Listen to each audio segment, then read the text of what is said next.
Good day, Craig Zimmerman, as you saw there on the screen. I'm the host here of In the Zone. Next to me, we've got a very experienced educator, Ryan Felax. Welcome, Ryan. Thanks, Craig. For all you folks in TV land think that everything goes so smooth, this is take number 2 because we did it about 2 weeks ago and the hard drive crashed. Yeah, and it was flawless too. So this one's probably not gonna go as well, right? So this will be better than the last one. For sure. So Ryan's been here a long time. I think 20 years. 22. 22 years. 22 years. Yeah. And I know, but some of these questions our viewers don't know, and that's why we do the interviews. Right. You hail from a town quite north of here. Yeah, Rogers City, Michigan. Yeah, and born and raised, and my mom still lives up there, and so I visit quite often, as much as I possibly can, and beautiful little town. So yeah, I was born and raised right in my mom was born in Rogers City, my dad right outside Rogers City, so that's kind of a, Felax is kind of a big name up in that area. Okay. Other than that, you don't see him much. But okay. So a lot of people from around here may not know Rogers City, but there is a sort of a connection with we'll call it our shipping heritage. Absolutely, and oftentimes because I love watching the freighters just like everyone else does, and I've got the little app on my phone, marine traffic, and oftentimes the freighters are actually going to Rogers City as a plant called Calcite. Yep. So my dad actually worked at Calcite for 32 years, something like that, and retired from Calcite. And Rogers City's kind of known for the big hole in the ground. Limestone is a big deal up there, and it is I believe, world's largest limestone operating quarry. Yeah, as far as I know, it is the world's largest operating limestone quarry, and it's really something. If you look at it on a Google Maps or whatever, it really is. The quarry itself is bigger than Rogers City. Right. I mean, it is quite a thing to see, and one of those things that you take for granted when you live up there, right? Now that I go back, I actually enjoy going and looking at that stuff more now as an adult, but definitely Rogers City is known for that, and those freighters are in and out of that port every single all the day time. there's call. Yep. And as I've said to some people, not that I know it intimately, but to some degree, every piece of stone that's on the road in southeast Michigan comes from there. Yeah, there was a lot for sure. And I believe it's a little less than a day's trek by ship to get down here. Yep. If you'll notice down by the access site, foot of the Bell River there's stone piles, and that's where their stone comes from. Absolutely. And this time of year especially, there's a ship in there, I would guess, every 3 to 4 days. Yeah, I'm sure there's a lot. I haven't been up there much, but it was just part of, and I actually lived, if you were to look at, that Google Maps, I lived really about as close to the quarry as you possibly can. So I live down, they call it Polish Town, or it used to be known as Polish Town, but right in the far corner of the town, right next to the quarry. So just that sound of the quarry, and the trucks and the freighters and the belts and everything, it was just a part of my childhood. Yeah. Could you hear the explosions? Oh yeah, you could feel them. Yeah, you could feel in here for sure. Dropping the dynamite down there, and I was lucky enough, and I think I told you before, to work there for one summer. It's not something that I would never be able to do it like my dad did for 30 years, but it was quite an experience being able. And I drove some of the trucks and operated loaders and did a lot of grunt work. But it is really interesting seeing the inner workings of how it works for sure. And so you have siblings? Yes. Mom and Dad. Dad passed away actually 15 years ago today, so a little shout out to my dad. But I have an older sister, Wendy. She still lives in Rogers City, and I have an older brother, Dennis. So I'm the baby. My brother Dennis is Dennis kind of followed in Dad's footsteps a little bit more. Dennis is a crane operator down and lives in the Oxford area. Okay. Yeah. Okay. And you went to high school, so at the high school, which would be Rogers City High? Yep, okay. Rogers City High School, and graduated in class of 95. Well, you were born right about then, right? Just kidding. So yeah, I graduated in, it's the first time I think I've ever given you a compliment like that, Craig. You're welcome.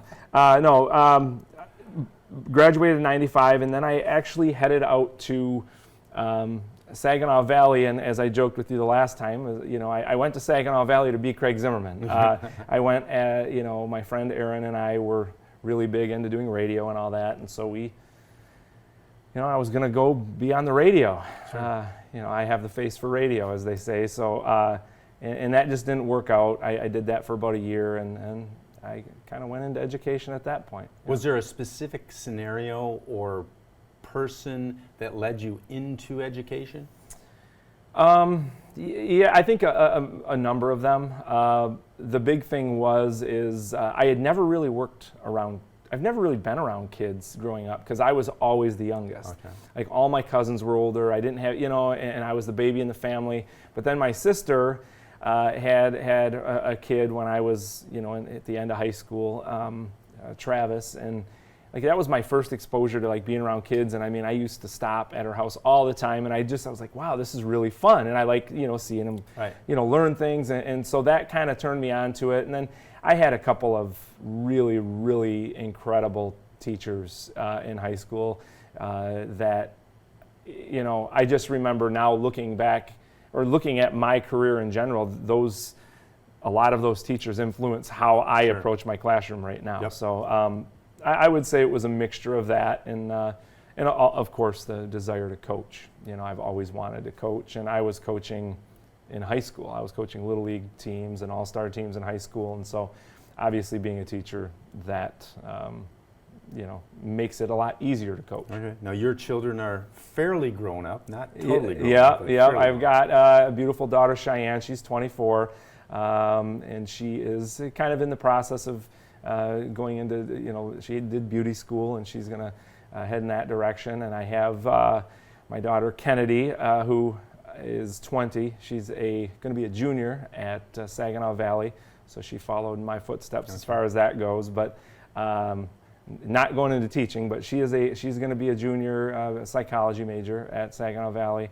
And then I have a son, Nolan, who is 14, and he is going to be in my 8th grade math class Right. next year. So it's a lot of fun. And Nolan is kind of my sidekick. Yep. Anybody that it's quite funny now because living in Marine City for this long and it used to be I walked downtown and people would know me, Felax. but now you're it's hey second Nolan. fiddle. Oh yeah, it's like Yeah. I just let him walk in front and everyone knows Nolan. So Right. which is great. It's really great. So but yeah, he's my number 2 for sure. Okay. So you started 22 years ago, and you've coached basketball at the middle school level, volleyball at the middle school level for many years. Yeah, so my first coaching job, other than my very first year, I was an intramural coach. I remember that because they don't have intramurals anymore, but I was an intramural coach, and then I assisted Eric Longuski on the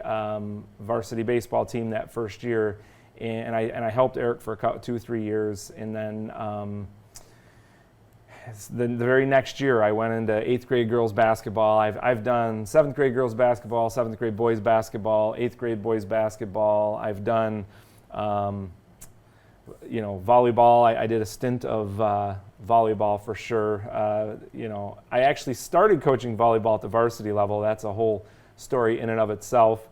Started at the volleyball at the varsity level. I think I had your daughter. Yeah, the very first year. They didn't have a coach, so I did that, and then I gave that up after a few years once Nolan got a little bit older, and then JV baseball, I think I've probably done 13, 14 years, and now I'm doing 8th grade volleyball. So I've got 3 sports right now. I've got 8th grade boys basketball, 8th grade girls volleyball, and JV baseball. And raising a teenager, so it's a little busy for sure. So generally speaking, most of the kids that are in, say, varsity sports have had you at some point, most. Yeah, a lot of them, and maybe not in particular in the sport that I coach them, but the one great thing about being a middle school teacher is that you see these kids grow up, and you can, and a lot of times too, when you see these kids as I see the football players, for instance, and I don't coach football, and I know it's crazy, a coach in Marine City that doesn't coach football, but I really love following their careers in football or basketball or whatever, and seeing them grow and seeing them mature, and it's a good process, and I enjoy being a small part of the beginning of it for sure. Sort of an extension from because you're involved in the basketball, so you know most everybody. Yep, for sure, for sure. So any mentors that you have? You probably, like you had mentioned, had a couple where you went to high school, but being that you've been here 22 years and you started so young, right. You've probably got some mentors that we've already talked to or yes. that we know in the building. Yeah, and you know, I would say the very first one was Eric Longuski as a varsity baseball coach. I think I helped him for 2 or 3 years. I don't remember, but Eric was more of a life mentor than anything, you know, and on the baseball front, he allowed me to kind of get my feet wet. But more than anything, he just became a good friend. Yeah, and he still is to this day. But yeah, he was probably the first one. But you know, as far as the coaches, there's been so many coaches through there. Coaches that I currently coach with, sure. You know, Ed DeHunt is one that, you know, I mentioned last time. I mean, that guy coaches around the calendar, you know what I mean? And so he and I work really well together. You know, mentor-wise, Ron Glodich was always one that I knew that I could go to. And I laughed at the volleyball thing because, you know, as I kind of mentioned to you before, I took a varsity volleyball job with zero experience. Luckily, you know, I had Ron to lean on, and I went to him, and I'm like, what am I getting myself Ron into? did it the same way. He just got into it, and he told me, he said, it's a lot, but you're gonna learn it, and you're gonna love it. And he was absolutely right. But it was horrifying jumping into a sport that.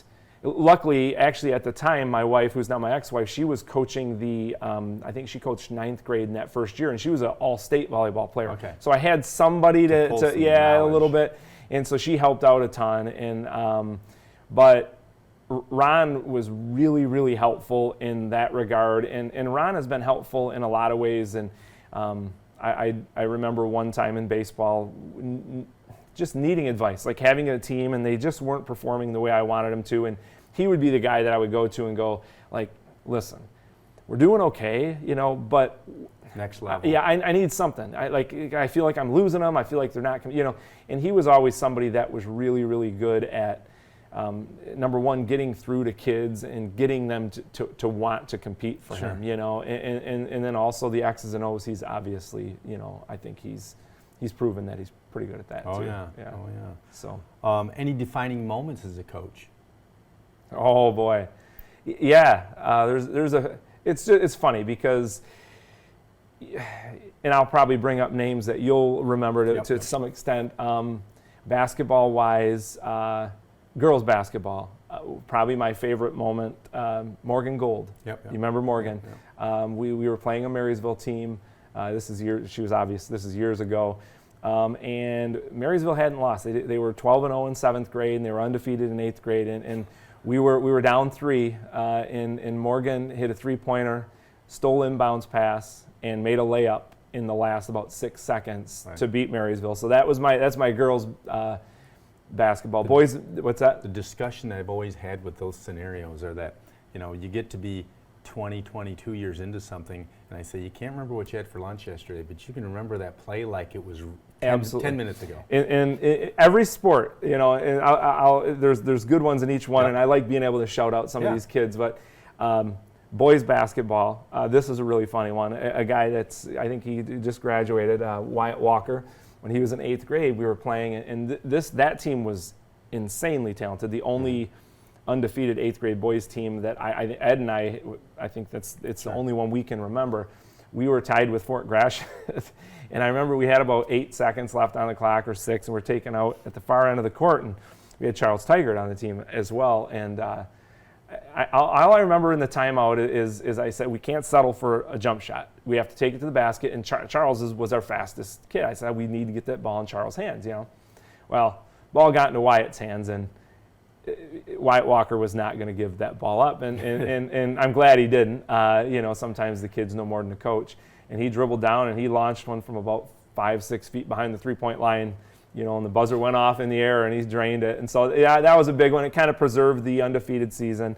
In volleyball, I remember a group, this was years and years ago, one of the Austin girls, the oldest Austin girl, and Paige Tranquita, and they were on this team, and they won the tournament at the end of the year. It was a big, I think we were 8-4, 7-5, and we ended up, I think, winning 24 consecutive sets. We did not lose a set, and then we beat Marysville twice. So like moments like that stand out. And I would be remiss if I didn't have, you know, I had a group of boys that have, my JV baseball teams have been really special to me. There's been a lot of really good ones, starting with, you know, I'll shout out Jake Hassan. He's my assistant coach, and when he was, you know, a JV player, we won the year-end tournament up in Marysville, played really flawless. We won the last 2 years. We won little Marysville Invitational this year, beating St. Clair in the semifinal with a sophomore on the mound, or I'm sorry, a freshman on the mound. I won't go into details about that because I want to, you know, maintain my friendships on both ends of the district. Right. But it was a really, really good win for the Marine City baseball program. And so there's been so many of those, and I'm sure if I dug back, there's plenty more. But, you know, put on the spot, those are the moments. I always talk about the Morgan Gold shot because it was just kind of something out of a movie, you know. Right. But yeah, lots of little things. And you know, one other thing too, Craig, I'm mentioning all of these defining moments, you know, in games, but there's so many more outside the games. I remember coaching varsity volleyball, and we did a fundraiser for a girl in the community that had cancer, and you know, and presented her and her family with gifts. And my JV baseball teams, my son plays in Challenger League baseball up in Marysville, and every year, like I would, in the last few years, we haven't been able to because of the COVID thing, but you know, I would ask my boys, hey, do you guys want to go be baseball buddies? And to watch these 14, 15, 16-year-old boys up there pushing wheelchairs and encouraging kids. Unselfish, just selfless. But that's the kind of kid you get in Marine City. Like, you give them the option, they show up. They just do. And that's those moments, I think, obviously, as a dad of a kid with, you know, some special needs physically, those types of moments, I think, mean a lot more to me, and I hope those are the moments that they remember. You know. So you teach what at the middle school these days?